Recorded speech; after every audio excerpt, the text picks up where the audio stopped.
Hey everybody, happy Tutorial Thursday. Hope everyone is doing well. Wherever you are out there on the internet today, welcome to our Thursday noon tutorial stream. This is a fun one, an easy one, and a really great way to get out your frustrations if you have been having a bad week, month, year, decade, whatever.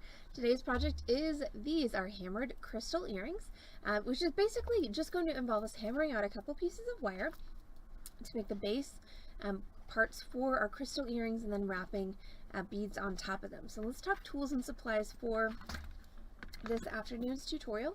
You are going to need some heavy gauge wire. 14 or 16 is going to work best. I've got a little bit of 14 gauge sterling silver here, and you're going to need about 2.5 to 3 inches per earring. So what do I have here? I have, looks like 5 inches. So I've got about 2.5 inches of wire per earring. That is completely variable, just depending on how long you want your earring to be. In addition to your 16 gauge or 14 gauge wire, you're going to need some thinner wire. For me, that's going to be 26 gauge wire that I'm using today. And then you are going to need an assortment of beads. So I've got 4mm beads to 6mm beads, a pair of ear wires, and also 2 jump rings. And we'll talk about why we need those in just a minute. As far as tools go, you're going to need your regular wire wrapping setup. So that's going to be your chain nose pliers, round nose pliers, and wire cutters. In addition to that, you are also going to need a chasing hammer. If you don't have a chasing hammer, a household hammer will also work for this, and a bench block or bench block equivalent. That is the surface upon which we are going to hammer. So I'm going to start by taking my wire and cutting it in half. So once again, we're going to measure this, and I'm going to cut it right in half. So I've got 2 pieces that are equal length. Ooh, I did not do a great job. So I'm just going to go ahead and cut off that top so that everything is even.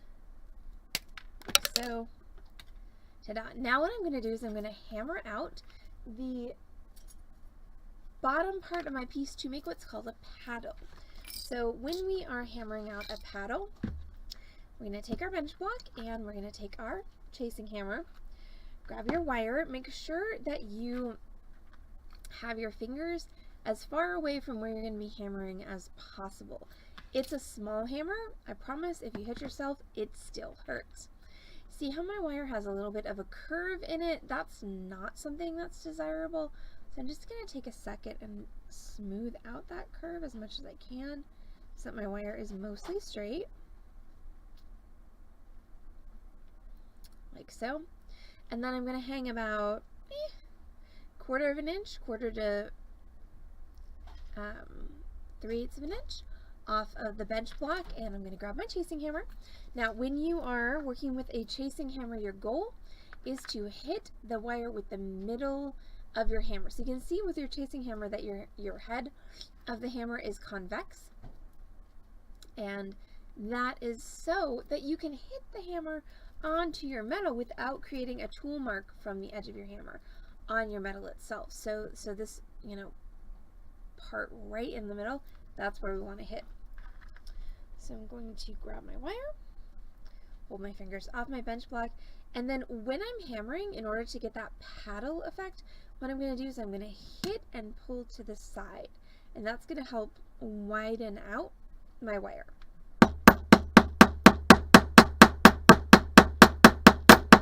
Sorry, and of course it's going to get kind of earthquakey because my camera is actually attached to my table.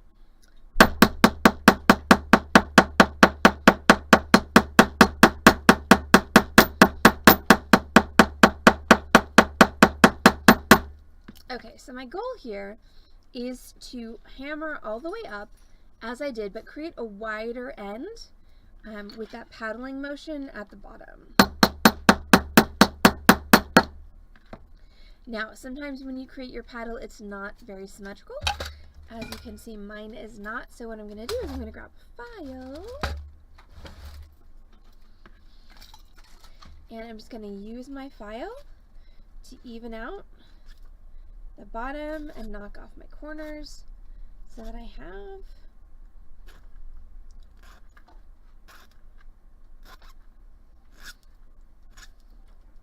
a nice even paddle. And I want my hammering to go all the way up my wire up until pretty much the point where I was holding it with my fingers. So I do want to have about a 1/2 inch to 3/8 to 1/2 inch of wire that's not hammered. And I'm going to do the same thing with my other piece. Put that on my bench block, grab my hammer, hammer the whole thing, and paddle out the end.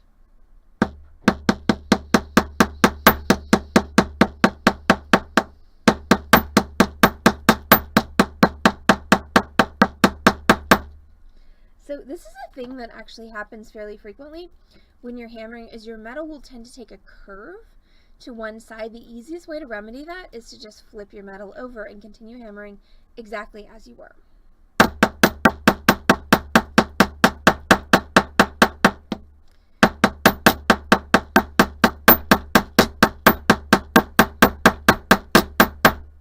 Just means that something in your motion is causing your wire to curve, and rather than, trying to correct your motion, flipping your wire over is really the simplest way to solve the problem.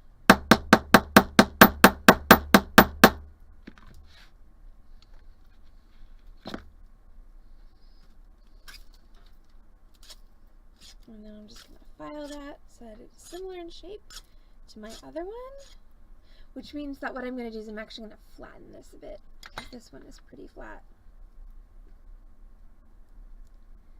See the difference? So I'm going to make this one look more like this one here.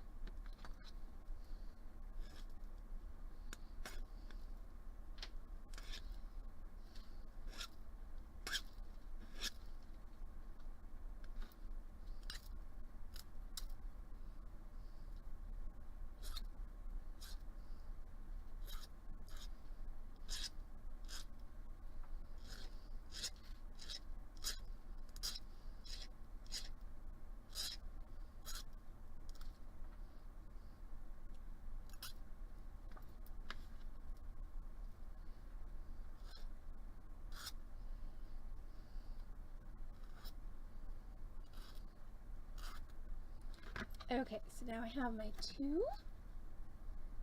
paddle pieces, which look relatively similar. Not identical, but close enough.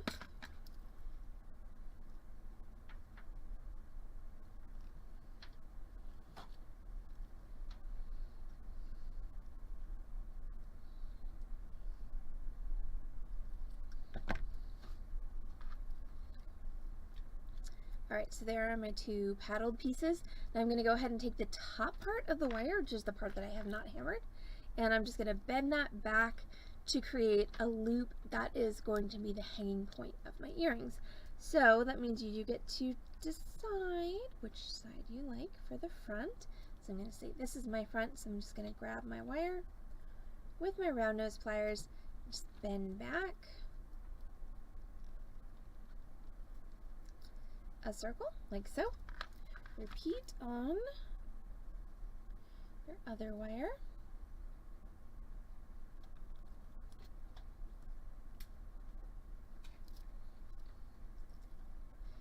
Like so.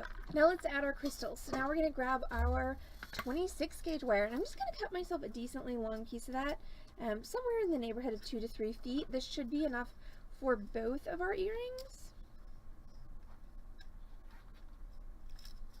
Just make sure you don't hit yourself in the head, or sorry, not in the head, in the head, in the face. Don't smack yourself with the wire, is the point here. Just don't do it.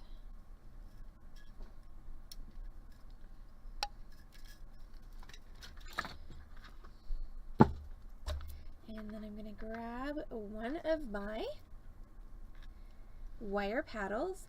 And so well, hello today's Dawn. Good morning to you as well. In Dallas, it's actually technically good afternoon, but only barely. How are you today? I am still suffering a bit from the time change, not gonna lie. Woke up at 6:45 this morning, not my normal wake up time. Yeah, not a fan of the time change. So we're going to go ahead and add our 3 beads onto this piece of wire. So it's going to be small, small, and then the slightly bigger one. So that means I need to take my wire and anchor it on right about here. Now you can make this piece, right? So am I. Today is dawn. I am also still waking up, except I am doing it whilst also teaching a class. So, you know, the joys of streaming. But oof. It was, when I woke up this morning and it wasn't even light outside, I was like, but, no. I want to go back to sleep. And my brain's like, no sleep, only work. That's what I feel about that. So, I'm going to grab my 26 gauge wire. I'm going to place it perpendicular to my paddle that I have made. And I'm going to wrap it around 3 or 4 times just to anchor it on. So today's dawn, where are you joining us from? Just out of curiosity. You don't have to share if you're not comfortable, but I'm always interested when I see new people to know where y'all are at. Okay, so I wrap that around to anchor it, and then I'm going to grab one of my 4mm beads and put that onto my wire. See, my cats were dead asleep. You know, my cats are very acclimated to living with humans, so usually I'm the one that wakes them up in the morning. Like they're just gonna snooze their little heads off until I get up, and then when I get up, of course, it's time for food and it's time for outside and it's time for everything. Washington State. Awesome. So have you been dealing with all of that? I think it's over now, but all that crazy smoke and terrible air over there in Washington State, because I have a couple of friends out there and it just seems like it was horrible for a couple weeks there.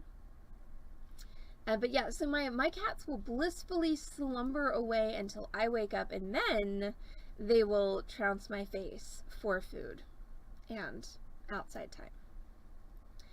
Though my boy kitty, Elton, was so cute this morning. I did not manage to get a photo, but he was on his back with all his 4 feet in the air, his belly like up to the ceiling, and he was in a nest. He had brought like 3 toy mice into the bed.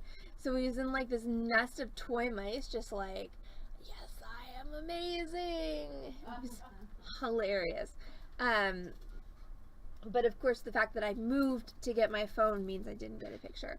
Okay, all the smoky nastiness is done now. Well, that's good, because it looked like it was pretty gross for a while there. Okay, so I've got my 4mm bead on there, and then I'm just gonna wrap a couple 3 wraps with my 26 gauge. I'm gonna go for 4 actually, so by couple 3 I really meant 4. And then I'm gonna add my next bead, which is another 4mm.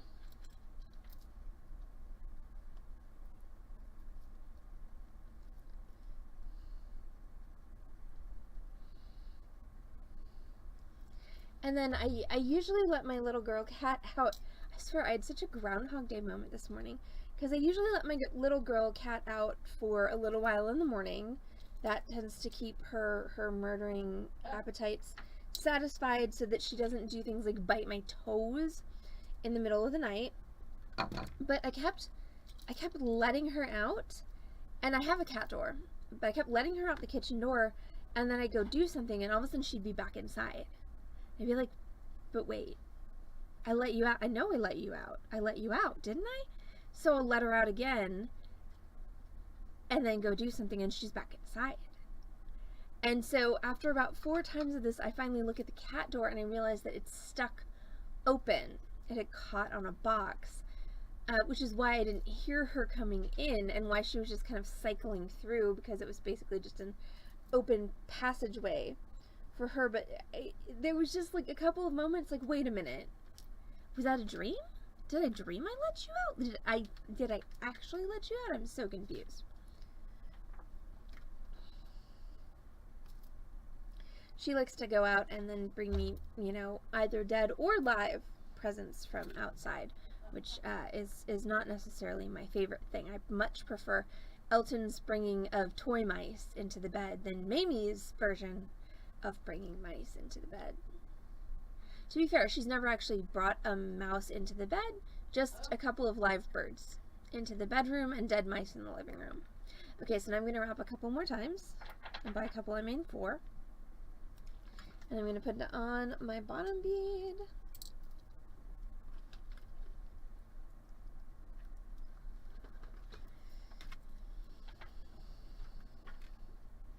Alright, and then I'm going to finish this off by just wrapping, again, 4 times.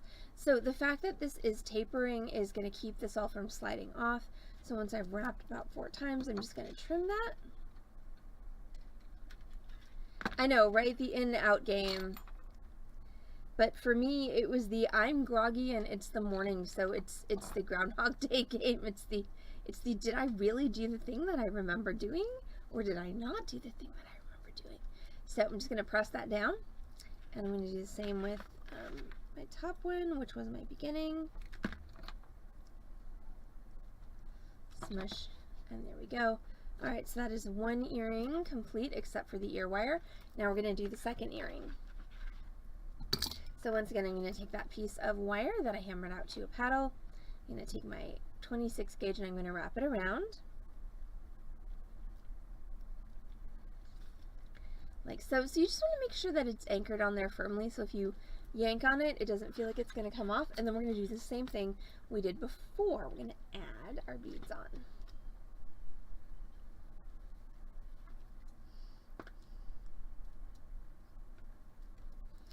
So we have 1 bead.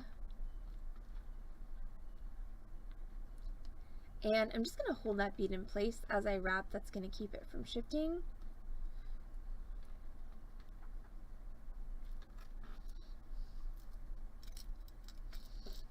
But yeah, so there was lots of in-out Mamie this morning, and I bought new shelves for my home office, so there was a fair amount of cursing whilst trying to put those together. Thankfully, my cats already know all the bad words, because if they didn't, I would have taught them some this morning whilst putting together shelves. Nothing particularly difficult about putting together the shelves. I disassembled them yesterday from whence I purchased them so that they would fit in my car. So I know how they're supposed to go together. It's just the whole lack of another pair of hands that makes it slightly more difficult and more sweary. Okay, so that's my 3rd bead, and I'm going to go ahead and trim.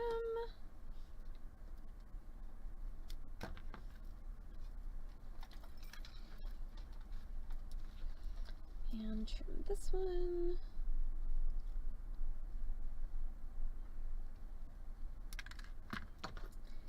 And then once again, we're going to just go ahead and smash those flat. And we are almost done with this project. This one's a really, really quick one, which is nice if you're in a hurry. You're like, oh shoot, I have to bring a pair of earrings to a dinner I'm going to in 15 minutes. This is a really good project for that. As long as you got a little bit of wire and the wherewithal to hammer on it, you can accomplish these in literally like 10 minutes flat. So when I'm putting on my ear wires, I do have a bit of a problem here because this is bent back this way. That means that if I just put an ear wire on here, my earring is going to hang sideways in my ear, which is not what we want. So that is why, in addition to my ear wires, I have 2 jump rings. They're just 5mm 20 gauge jump rings, and they're going to help me switch the direction of my earrings so that they sit front ways instead of sideways in my ear. So I'm just going to open that jump ring. I'm going to drop it onto my earring component, and then I'm going to take my ear wire, I'm going to drop that onto my jump ring as well, and then I'm going to close that up. Best way to close a jump ring is going to be to use 2 pairs of pliers. 2 pairs of chain nose is ideal, but I've got a round nose here, so I'm going to use that.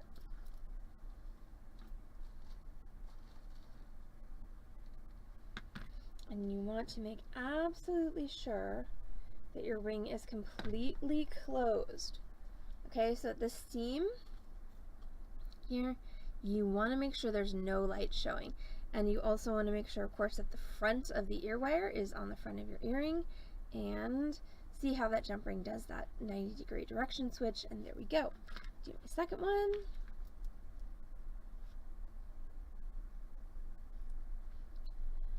Open. Drop on my earring component. And drop on my ear wire. Make sure you close it all the way.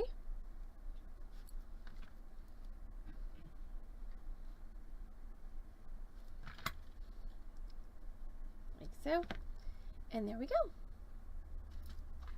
And literally, that's it. That is the entire project for today. Our hammered crystal earrings, a very fun, easy, and simple lunchtime project. So thank y'all so much for hanging out with us on the Beading Dreams stream this Thursday at noon. I'm Allison from Beading Dreams in Dallas, Texas. We will be back on this channel, twitch.tv/beadingdream, this evening at 6 p.m. with our Torch Thursday tutorial. So we're going to be doing something fun with torches and sterling silver this evening. And then tomorrow night, Friday, is our Zoom Crafty Cocktail Hour. So tomorrow night, you will not find us on Facebook. You will not find us on Twitch. You'll find us on Zoom, being crafty, having cocktails, and having a good time. If you have not Zoomed with us before, thank you, Today's Dawn, so much for stopping in. If you haven't Zoomed with us before and you want those credentials, just go ahead and email us, beadingdreamsdallas@gmail.com. We would love to have each and every one of you on tomorrow night's Zoom. And of course, this evening, you can tune in to see me set things on fire with torches. So, everyone have a fantastic Thursday afternoon, and I will see y'all back on this channel, twitch.tv/beadingdream tonight at 6. Bye, y'all.